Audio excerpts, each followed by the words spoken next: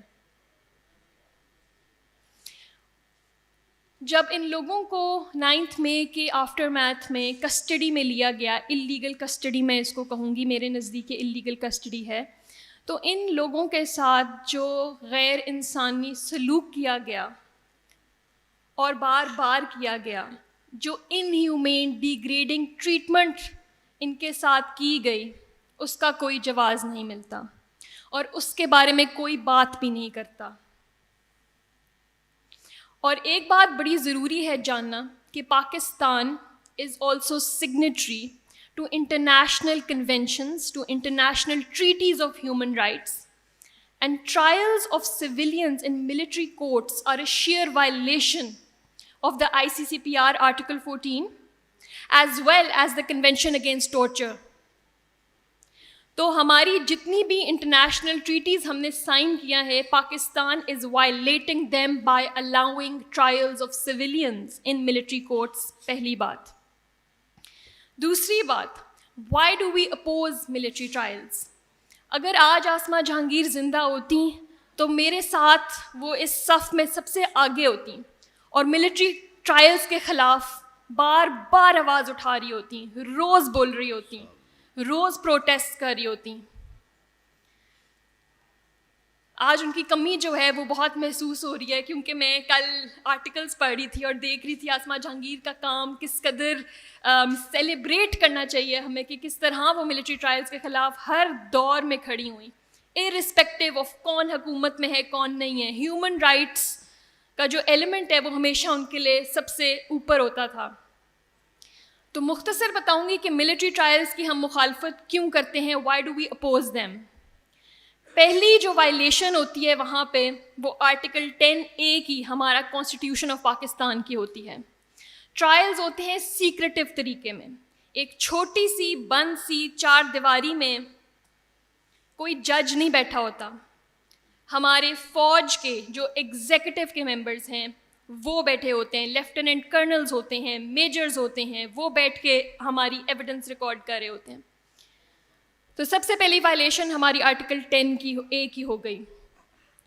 اس کے بعد جو سیکریٹو ٹرائلز ہوتے ہیں اس میں نہ کسی فیملی کی الاؤنس ہوتی ہے اندر، no public is allowed, which brings us to the conclusion that there is lack of transparency.